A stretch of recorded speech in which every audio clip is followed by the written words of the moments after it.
Alors, on continue les conférences experts de l'après-midi avec un sujet dont on le sait qu'il est à la croisée de nombreux chemins, interrogations multiples. L'intelligence artificielle est de plus en plus insérée dans nos pratiques.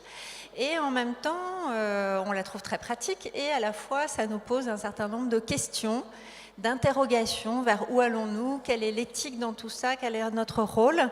Et donc je suis ravie de pouvoir accueillir aujourd'hui pour ce pitch expert sur l'intelligence artificielle et l'éthique, Laurence Lafont, directrice marketing de Microsoft, qui nous fait le plaisir de nous présenter les réflexions qui sont les vôtres sur ce sujet. Je vous laisse la parole. Merci. Oui, non, je vais me mettre ici, ça sera plus sympathique, surtout que j'imagine, fin de journée, ça doit commencer à être un peu long pour vous. Donc je vais essayer de faire un pitch rapide et puis surtout ensuite de pouvoir répondre à toutes vos questions ou interrogations sur le sujet de l'intelligence artificielle. J'ai eu l'opportunité de participer il y a quelques minutes à la commission élue. Et donc on a également évoqué ce sujet-là.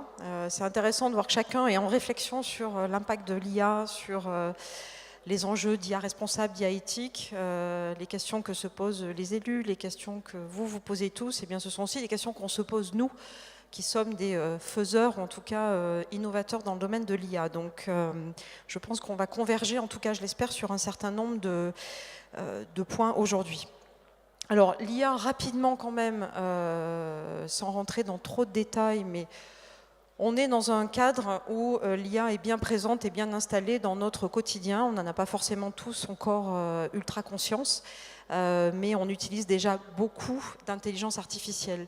L'intelligence artificielle, les ordinateurs finalement, on dit que ces ordinateurs qui comprennent le monde, qui sont capables d'interagir avec nous-mêmes, avec l'environnement, elle est basée sur d'une part la capacité de perception, et d'autre part la capacité de compréhension. Cette capacité de perception, eh bien, elle est liée à la vision. Donc aujourd'hui, on a énormément de progrès qui ont été réalisés dans bien, la reconnaissance d'images, dans la reconnaissance faciale par exemple, donc des outils qui permettent aux ordinateurs aujourd'hui de voir, de déchiffrer, de comprendre si l'image que l'on présente c'est un chat, c'est un chien, c'est un véhicule, c'est une personne qui sourit, une personne qui est triste, etc.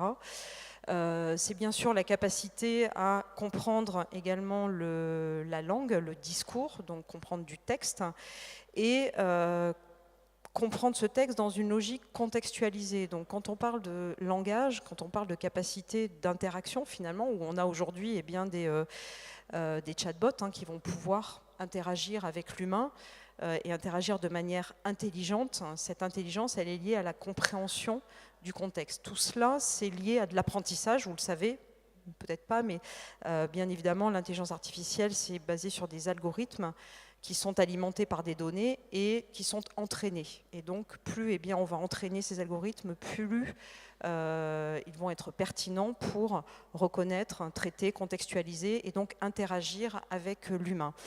Le dernier point, c'est bien sûr sur cette intelligence artificielle, le développement d'algorithmes qui vont finalement à un moment donné prendre des décisions ou en tout cas remonter une information. Je vais vous prendre un exemple très simple. Si vous avez sur la voirie des nids de poules, des problèmes particuliers, plutôt que d'avoir une personne qui va passer et qui va devoir vérifier en permanence que la voirie est en bon état, on peut, grâce à l'intelligence artificielle, utiliser des systèmes qui vont automatiquement remonter l'information, qui vont détecter qu'il y a une dégradation continue et qui à un moment donné vont dire qu'il faut intervenir avant que la dégradation soit trop importante et donc qu'on soit éventuellement obligé de fermer une partie de la voirie. Donc ça, ce sont des exemples de maintenance dite prédictive qui sont particulièrement efficaces et qui utilisent l'intelligence artificielle. Ça, c'est juste quelques chiffres que j'ai mis là, je ne vais pas rentrer trop dans le détail, mais qui montrent qu'aujourd'hui, sur cette capacité de reconnaissance d'images, de reconnaissance de texte, de traduction simultanée, les ordinateurs sont aussi performants que nous. Voilà. Donc c'est dans ce domaine-là, on a réussi et notamment avec une accélération très forte ces dernières années, à arriver à ce que des algorithmes soient capables de reconnaître des images, soient capables d'interagir, de traduire de manière aussi efficace que l'être humain. Et donc cela, ça amène aujourd'hui un potentiel, je dirais, ou en tout cas des opportunités d'utilisation, bien sûr, de ces technologies dans notre quotidien, dans les services que l'on va rendre, avec toutes les questions que cela pose également, bien sûr, sur le bon usage de ces technologies dans notre quotidien. Et c'est sur ce point-là que je souhaiterais revenir dès maintenant. Alors, la question, bien sûr, les conséquences sur les humains. Va-t-on demain perdre tous nos emplois? Les IA vont-elles nous remplacer? Les robots vont-elles prendre la place de l'homme? Enfin, on entend un peu tout ça dans la littérature actuellement. Il y a beaucoup de peurs, il y a beaucoup de questions qui sont des questions légitimes et sur lesquelles, bien évidemment, on doit se pencher et apporter des réponses. La première réponse, c'est l'engagement que les structures finalement qui développent aujourd'hui de l'intelligence artificielle, qui développent ces algorithmes, donc des entreprises comme Microsoft, quels sont les engagements que nous prenons ou quelles sont les réflexions que nous menons sur cette notion d'éthique dans le domaine de l'IA et cette notion d'IA responsable. On a beaucoup travaillé sur ce sujet-là chez Microsoft, on a pris des engagements, donc je vais les balayer rapidement maintenant. Ces engagements, ils sont extrêmement structurants pour garantir le développement d'une IA responsable. Ils sont extrêmement structurants pour vous, qui allez bien sûr utiliser demain peut-être ces technologies dans les services que vous allez offrir à vos usagers ou aux agents. Et donc, il est important que les acteurs qui développent cette IA soient en capacité, bien sûr, de prendre ces engagements. Le premier, c'est l'impartialité. On parle beaucoup, vous avez peut-être entendu parler des biais dans le domaine de l'intelligence artificielle. Donc, comment est-ce qu'on s'assure qu'un algorithme qui va prendre des décisions, qui va traiter des informations, ne le fasse pas de manière biaisée? Il y a eu des débats récemment sur un algorithme qui analysait des CV pour faciliter finalement tout un processus de recrutement, donc qui analysait des CV dans une entreprise du digital et qui faisait le tri en disant non, de toute façon, au sortir, on s'est retrouvé avec 80% de CV masculins. Pourquoi? Parce que dans le digital aujourd'hui, hélas, on n'est pas encore à parité, on y travaille, mais il y a encore beaucoup à faire. Et donc, on a plutôt un monde qui est effectivement à 80% masculin. Si vous ne débiaisez pas les données que vous donnez en entrée des algorithmes, vous allez vous retrouver avec la même, je dirais, représentation en sortie. Donc, il y a cette notion de débiaiser, de s'assurer que les algorithmes ne sont pas biaisés, qui est extrêmement importante et qui doit être au cœur, là aussi, des développements que nous faisons, que chaque personne qui va développer de l'IA va réaliser. La fiabilité, la sécurité, la confidentialité des données, extrêmement important. Quand vous manipulez des algorithmes dans le domaine de l'intelligence artificielle, quand vous utilisez des données, parce que, encore une fois, sans data, il n'y a pas d'IA, vous devez prendre des engagements, et c'est ce que nous faisons chez Microsoft. Nous prenons des engagements très forts sur la non-utilisation des données qui nous sont confiées, sur la non-réutilisation de ces données dans un contexte qui n'est pas celui pour lequel vous confiez ces données-là. Nous sommes un opérateur de plateforme et en aucun cas un utilisateur des données de nos clients. C'est extrêmement important parce que, encore une fois, l'IA ne peut se développer qu'avec de la data et donc c'est votre donnée qui va être utilisée pour vous-même grâce à ces algorithmes que nous mettons à disposition, mais dont la finalité est de vous permettre à vous d'offrir des services plus performants, plus innovants à vos usagers. On a également bien évidemment un sujet lié à l'inclusion. J'y reviendrai tout à l'heure et peut-être aurez-vous quelques questions sur ce point-là, qui est un point qu'on a beaucoup discuté dans la commission avec les élus. Comment développer une IA inclusive? Comment s'assurer que cette technologie, au lieu d'isoler, va permettre d'offrir des services à tout un chacun, au plus grand nombre, quelle que soit, je dirais, sa localisation sur le territoire, quelles que soient éventuellement les problématiques d'accessibilité de ces personnes. L'IA est un formidable levier aujourd'hui d'inclusion. Dans le domaine de l'accessibilité, par exemple, on a développé une application qui s'appelle Seeing AI, qui permet à des personnes qui sont malvoyantes, voire non-voyantes, d'utiliser un logiciel sur un smartphone qui va détecter leur environnement. Donc, il va leur permettre de voir, par exemple, si j'étais là aujourd'hui, je pourrais voir s'il y a beaucoup de monde dans la salle ou pas trop, si les gens sont attentifs ou endormis, s'ils sont plutôt souriants ou pas, etc., etc. Donc ce sont des technologies qui permettent au contraire de recréer du lien social, de recréer de l'inclusion, de garantir une accessibilité à tout un chacun. Et donc cet également engagement sur l'inclusion est extrêmement important de notre point de vue dans le développement de l'intelligence artificielle. Enfin, on a deux socles sur lesquels reposent ces principes que je viens d'évoquer, qui sont là aussi très structurants. Le premier, c'est la transparence. On parle beaucoup de... on ne comprend rien sur les algorithmes. C'est difficile de pouvoir expliquer comment un algorithme, et surtout quand on est dans ce qu'on appelle le deep learning, donc les réseaux neuronaux, c'est extrêmement difficile d'expliquer les algorithmes. Pour autant, il faut qu'on puisse offrir une transparence, donc pouvoir mettre à disposition ces développements, ces algorithmes, pour que chacun puisse y avoir accès.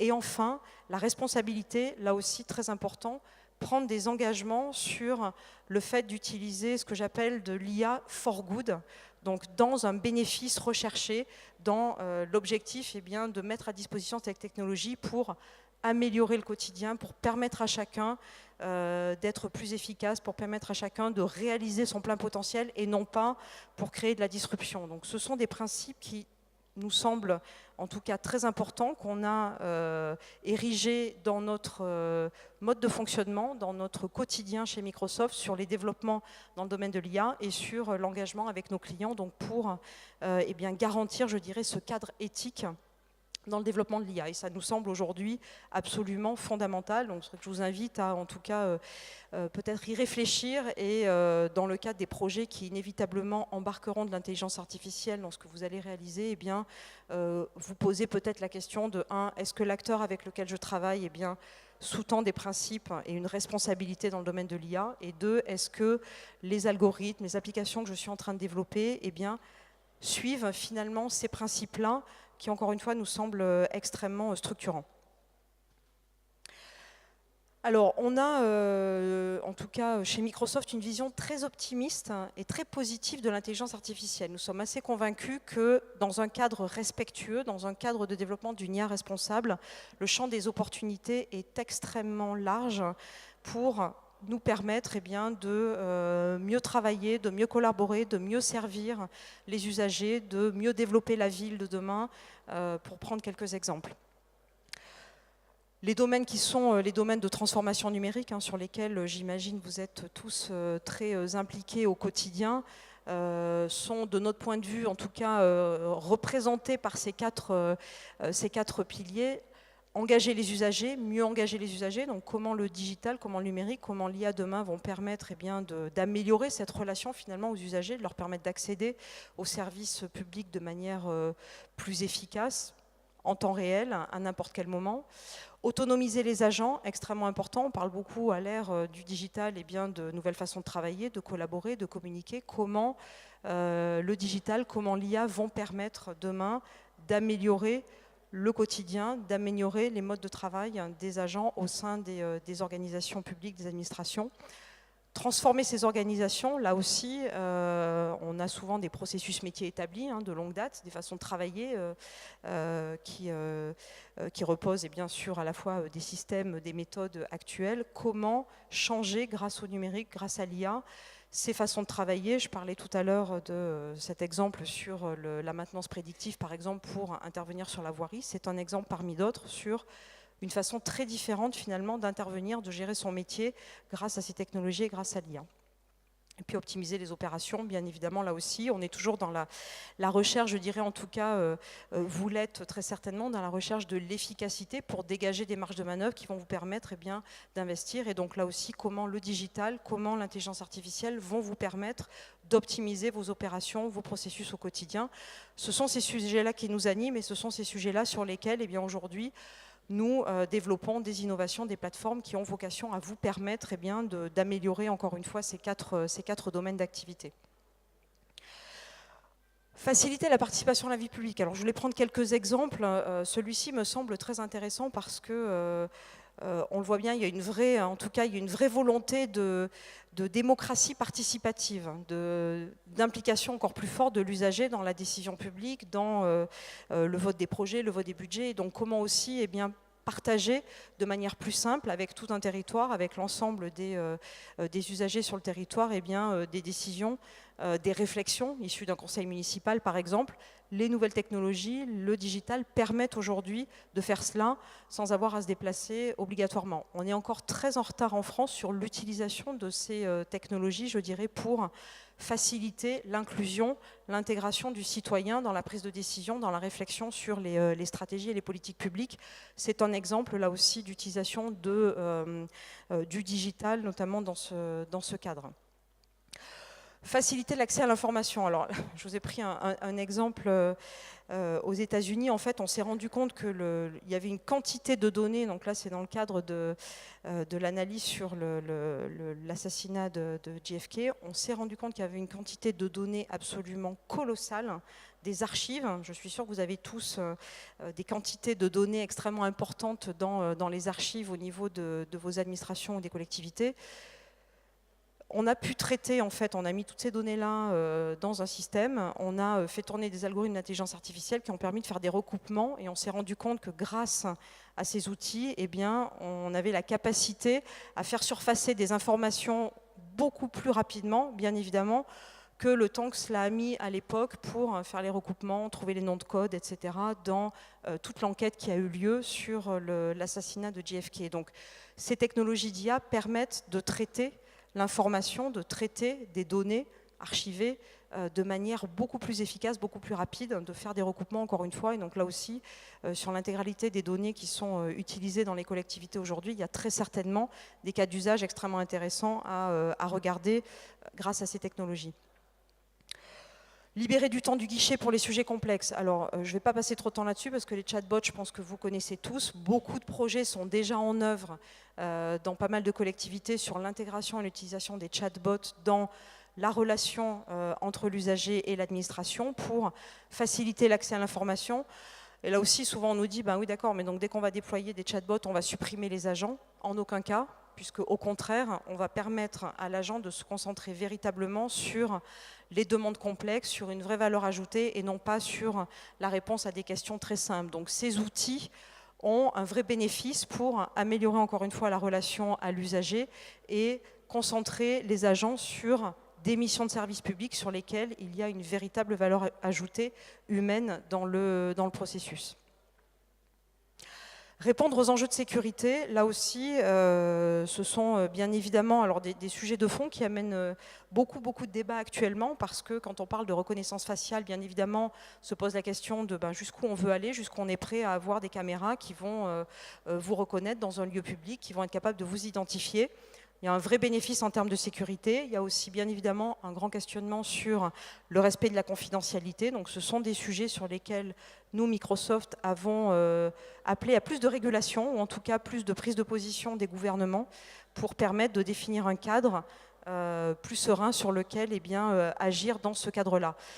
Uber, j'ai pris cet exemple, ils utilisent aujourd'hui les outils de reconnaissance faciale pour sécuriser les passagers et donc s'assurer que la personne qui est en fait au volant, donc ça c'est déployé aux États-Unis aujourd'hui, la personne qui est au volant du véhicule est effectivement la personne qui est identifiée comme celle qui doit vous conduire quand vous avez réservé votre Uber sur l'application. Donc c'est un exemple très concret, mais qui là aussi a pour objectif de sécuriser le passager grâce à l'utilisation de la reconnaissance faciale. Et puis enfin, dans des lieux publics, on voit aussi les bénéfices d'utilisation de ces technologies pour reconnaître éventuellement un défaut, un problème par rapport à une situation qui est censée être nominale. Donc là, vous voyez, on est dans un entrepôt, on voit qu'il y a un bidon qui a été renversé, on va pouvoir déclencher une intervention sur ce lieu en disant « attention, il y a une situation anormale, il faut pouvoir intervenir ». Donc ça utilise également de l'intelligence artificielle pour permettre de mieux intervenir, encore une fois, dans ces situations-là. On a, sur ces sujets de l'IA, beaucoup de questions sur, on voit le potentiel, on voit les opportunités. On sait aussi que, bien évidemment, des métiers vont se transformer. Je parlais tout à l'heure de la relation, par exemple, téléphonique. L'intégration des chatbots amène à, bien sûr, repositionner la valeur ajoutée de l'agent et son rôle. Donc oui, bien sûr, ces technologies vont faire évoluer les métiers, mais toutes les révolutions, je dirais, technologiques qu'on vit depuis des décennies amène à des évolutions sur les métiers. Je prends souvent l'exemple des grooms. Quand les ascenseurs ont été créés, vous aviez une personne qui vous ouvrait la porte, fermait la porte, montait dans l'ascenseur avec vous, appuyait sur le bouton, s'assurait que vous arriviez au bon étage. Aujourd'hui, si on disait ça à nos enfants, ça leur semblerait complètement délirant. Pour autant, voilà, c'est ce qui existait au démarrage. Donc bien sûr, les innovations technologiques, elles changent les métiers. Et la question de fond, eh bien, c'est comment on se prépare à ces évolutions, comment on travaille sur le développement des compétences pour que chacun comprenne ce que c'est que l'intelligence artificielle. On a beaucoup évoqué les retards qu'on a pris sur l'inclusion numérique, sur la capacité à chacun d'appréhender, d'utiliser les outils numériques. On ne veut pas que demain, eh bien, on ait la même problématique sur l'IA, donc on doit former, on doit sensibiliser les plus jeunes et également, bien sûr, les moins jeunes sur ces sujets-là. Et puis, on doit permettre à chacun de se reformer, de développer ses compétences dans ce domaine. Je cite juste un exemple de cette école IA Microsoft en fait, que nous avons lancée au mois de mars, qui a pour objectif non pas de former des data scientists, parce que c'est pareil, quand on parle d'IA, souvent on a en tête des bac+5, des bac+10, des gens qui font de la recherche, etc. Ce n'est pas que ça l'IA, c'est aussi des techniciens, des personnes qui vont pouvoir utiliser et développer ces outils simplement. Et là, eh bien, on a une vraie carence aujourd'hui sur le marché de formation dans ce domaine. Donc on a décidé de lancer une première initiative pour permettre à chacun de se reconvertir, de se former à l'intelligence artificielle. Et donc c'est un cursus qui est 7 mois en théorique, 12 mois en contrat de professionnalisation que nous proposons. Donc on a fait un premier pilote. Et la région Occitanie, d'ailleurs, a tellement aimé l'idée qu'elle a souhaité lancer, elle aussi, une école IA. Donc, on a ouvert une école il y a quelques semaines à Castelnau-le-Ré, dans laquelle eh bien, on a une trentaine d'apprenants qui vont se former à l'intelligence artificielle, se préparer pour développer ses compétences et être capable de prendre des métiers dans ce domaine-là. Ça nous semble aujourd'hui absolument fondamental. Et là, il y a certainement un rôle à jouer aussi pour vous tous pour mettre en place les conditions pour faire en sorte que chacun puisse se former, être informé à ces technologies qui sont présentes aujourd'hui, qui seront encore plus présentes demain et qui vont de toute façon impacter, je dirais, nos métiers, quels qu'ils soient. Et le deuxième point, pour revenir sur la partie IA responsable, nous avons également lancé un collectif en France. On en a beaucoup parlé là aussi avec la commission des élus. Collectif qui a pour objectif de bien sûr continuer à réfléchir, mais passer aussi à l'action sur le développement de cette IA responsable en France. On ne veut pas travailler, nous, acteurs privés, seuls dans notre coin. On a vraiment envie de travailler en mode écosystème avec vous, avec des scientifiques, avec des startups, avec d'autres acteurs du privé pour passer, je dirais, de ce cadre d'IA responsable théorique que j'ai présenté précédemment à un cadre pratique et donc se dire comment on se met en action au quotidien pour faire en sorte que chaque algorithme qu'on va développer, il respecte ses principes, qu'on puisse mettre à disposition une boîte à outils pour chaque personne qui souhaite ou chaque organisation qui souhaite développer de l'IA sans avoir à réinventer la roue, sans avoir à recommencer depuis le début. On est très, en tout cas, convaincus que cette approche collective va nous permettre d'aller plus vite et de s'assurer qu'on capitalise sur l'existant et qu'on développe tous ensemble cette IA responsable. Donc on a ce collectif que je vous invite à découvrir, Impact AI en France, que nous avons lancé et où vous êtes les bienvenus si vous souhaitez contribuer à ces réflexions sur le développement d'une IA responsable, d'une IA for good et des enjeux autour du développement des compétences dans le domaine de l'intelligence artificielle en France. Voilà, je crois que c'est tout. Absolument, voilà ce que je voulais partager avec vous et je vous invite à échanger si vous avez des questions, des réflexions,